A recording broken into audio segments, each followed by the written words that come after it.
Vincent, what's cracking, man? How are you? I'm doing good, Jim. How are you, man? You braving that weather out there? Dude, like I said, I'm a warrior, man. I'm just built for it. I get wet, it doesn't matter. It rains on me, it doesn't matter. Dude, none of us are built for it out here, man. We're soft. But yeah, well, good. Thanks for checking in on me, dude. I appreciate it. Let me ask you about Steph Curry. Let me start right there. He had 5 threes last night in that win over the Pacers, which means he is now 2 threes away from breaking Ray Allen's record. You raised this point on NBA TV, but how significant is this record now versus how significant it was when Ray Allen set it? I got an even greater point for you, Jim. How significant is it going to be when Steph retires? There you go. Because I think it will be a seminal moment tonight because he does it in Madison Square Garden. If he did it 2 games before, 2 games after, I'm not sure exactly how important it'll be. When Ray Allen set the record, I think it was a TNT game at the Garden against the Lakers. It just so happened to play that way, to be something that we all kind of remember where, he caught the ball in the break, hit 3, game stopped, all this type of stuff.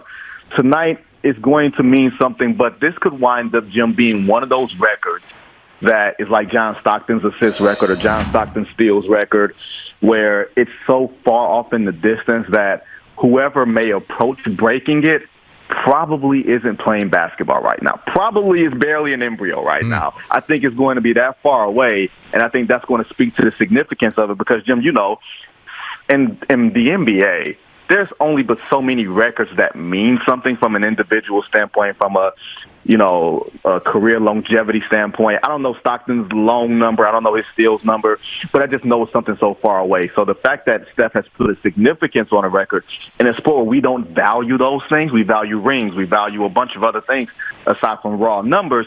This means something and it speaks to Steph's longevity and his excellence. All right, so I think that's really interesting when you lay it out like that. Vincent Goodwill is my guest. Interesting in the sense that there is an inevitability to that record right now, but if we were to go back to his 3rd season in the league, he was averaging less than 15 points, dealing with all sorts of ankle injuries. Did anybody anywhere see anything like this coming? No.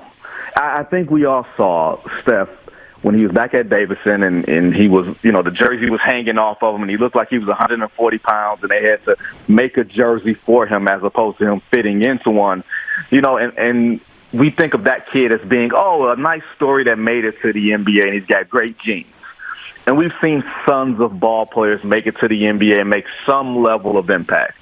But for him to be where he is now, like you said, Jim, being at that point, and this was the 2nd or 3rd year where he's having the ankle problems, the hip problems, everything else, just seeing him be on the floor that next season when they took the Spurs, the San Antonio Spurs of real vintage back then, to 6 games in the semifinals, we were like, wait a minute, this might be something here. And then 2 years later, Steve Kerr takes over, and it's like, wait a minute, this is something that we've never, ever seen before, from the volume to the shooting to everything that comes with it. No, nobody could have foreseen that. Not even Dale Curry could have seen it, and that's his daddy. So if anybody tells you that they saw this day coming and his name is not Stephen Curry, I'm calling you a liar. Vincent Goodwill is joining us. All right, so on top of all that, so he becomes that guy. But help me with this. How do you explain the fact that in the second half of last season and this year, he's looked better than ever at this age, coming off injury, and he's doing it without Klay Thompson? I would say it like this, Jim. I think we don't realize that Steph was really young when he had that first MVP run. He was 25, 26 years old. And that success happened so quickly because, like you just said, a couple seasons prior to that MVP season, he was having hip problems and ankle problems.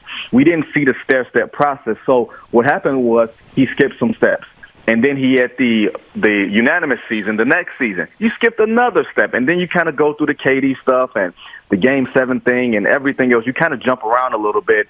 But what you miss is the maturity, the growth of him knowing his game, knowing his body, being able to test the limits of exactly what this is.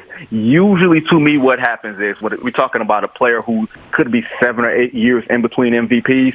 That means we're talking Wilt, we're talking Kareem, we're talking Jordan. Nobody would say that 1998 Jordan was physically better than 1988 Jordan when he won his first MVP, but there was something about him. There was a maturity, there was a knowledge, there was a sort of just this control of the game that he was a better basketball player at that point. Even if statistically it doesn't say so, You just watch the way he moves, the confidence and everything else.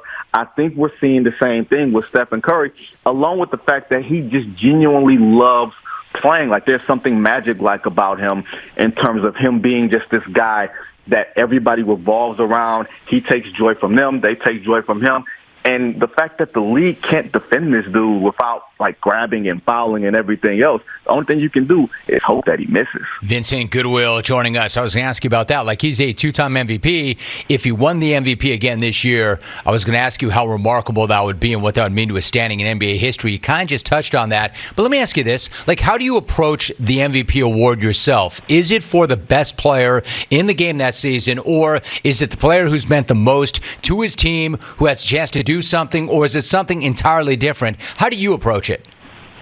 I think every year is something totally different. Like, I won't say that I have some hard and fast, rule. Is it best player who performed the best? Because for the better part of 10 years, we can all say that LeBron James was probably the best player for a certain period of time, but he hasn't won an MVP since 2013. And I can't name a year, Jim, where I said that he took the game seriously enough to win the award, even if he might have been the best player for a certain period of time or a certain stretch of time. So it's not just best player, and it's not just a guy who performed the best, because if that's the case, I would have given Russell Westbrook my MVP vote in 2017 when he had the triple doubles and everything else. And I said, what's the difference between 31-10-10 and 31-9-9? If he was 31-9-9, he wouldn't have won MVP. And everybody pretty much acknowledged that. And then the next 2 years, he did the same thing, and nobody gave a damn. So to me, it's not a narrative thing. It's not a story thing. It's about how you go along through the season, how you perform, how important you are to your team's success, along with that team being successful. Let's be perfectly honest on that end. Like, I would never vote for a player whose team didn't win 50 games.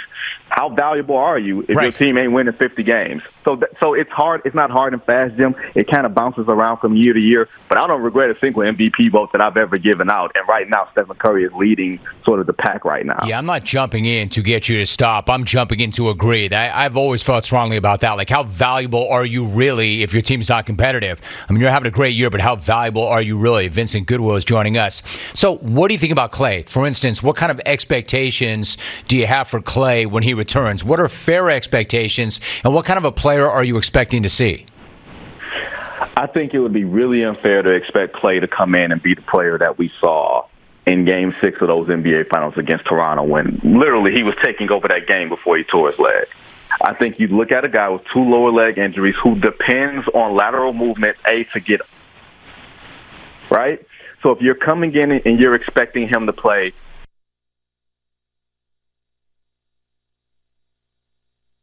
Wiggins can defend those guys, and Clay can take on maybe a second perimeter player but not be the stopper. To me, that's realistic expectations. And I don't think we're going to see the real Klay Thompson or whatever form of Klay Thompson that's going to be the best of what he has left. We're not going to see that until next year. But can he come in and not be heavily dependent upon this year because Golden State is so good and roles are set and everything else? And you can basically have those offsetting nights where Steph doesn't have to go 2 for 13 because everybody's loading up on him, and he can swing it to Klay, and Klay's wide open, and he makes the game. Absolutely. Like, don't expect a 20-point-a-night Klay, and I wouldn't expect him to average 15 a night. But I do expect him to be a guy that you have to account for on the offensive end, that you can't leave this guy open. You can't shift your defenses for that second shooter on the floor because you're so afraid of Steph. He's going to be a guy that you have to account for, even if he's not a guy from Golden State standpoint that they can depend on. I think you're right. I think he will keep defenses honest. I think so. Vincent Goodwill is joining us. Because you're on a few more things, before I let you go, I do want to ask you, there have been reports, Vincent, of activity on the Ben Simmons trade front. What's your reaction when you hear that speculation? For instance, do you get the sense that we are any closer to them getting a deal done? You didn't hear me just yawn, did you, Jim? Yeah, I think I did. No, I figured you didn't hear me yawn. I did. It's Daryl Morey. Everything is performative with Daryl Morey. Everything is, you know what, let me see if I can shake out a few more real suitors. So let me tell everybody that things are really cooking and really heating up to flesh out the best offers. I don't believe in anything Daryl Morey does until it actually happens. If Ben Simmons is traded 5 minutes from now, strike me down, Jim, and call me a dummy. All right, that's fine. But I don't see anything happening because I don't see Daryl Morey bringing the price down, and I don't know what the intel is on Ben Simmons other than what I've heard from a few teams, and that doesn't seem to jive with Daryl Morey asking for the moon and the stars for a player who's not playing right now. I'd have an easier time believing that the Brooklyn Nets would trade Kyrie Irving soon rather than saying that Ben Simmons is on the move soon. Could it happen?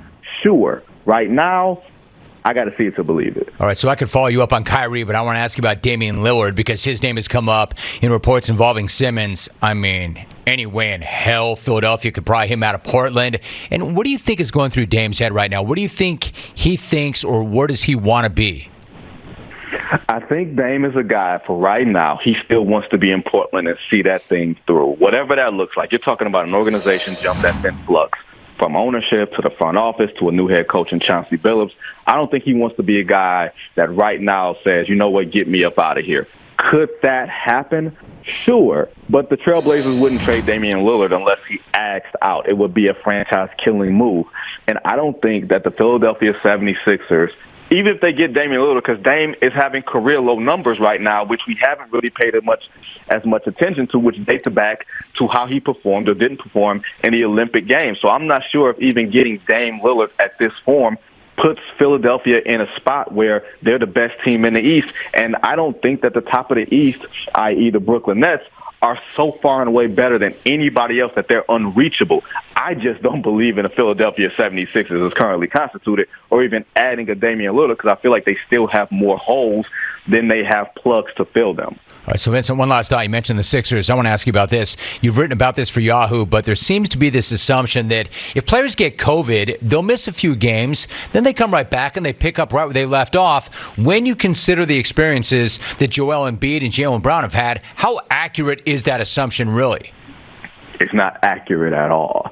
Like, you can take the human experience out of it because everybody knows someone that had it and maybe recovered and is having the COVID fog and all these other things. Remember all the things that people had when COVID first came out and maybe they recovered from it?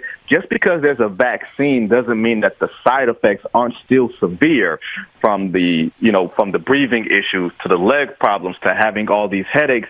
Like, it's not such this thing that is just the flu and that we're going to get over. We're still in the middle of a pandemic, and as you can see with games being canceled, and the Lakers just canceled their flight out of an abundance of caution, this is something that we still have to take really, really seriously, and players have to ease themselves back into it. I know if a guy's asymptomatic and everything else, Jim, that makes it a little bit different. But if you have some level of symptoms, that means your body is fighting back something, and you can't also be fighting another 250-pound player 2 days after you test negative. I don't know how realistic that is to expect a guy to be optimal in the immediate wake of that. All right, go ask Joel if it's just the flu and if he just bounced right back. I mean, he's saying just the opposite. In fact, he's saying he was really concerned, really afraid, and understandably so.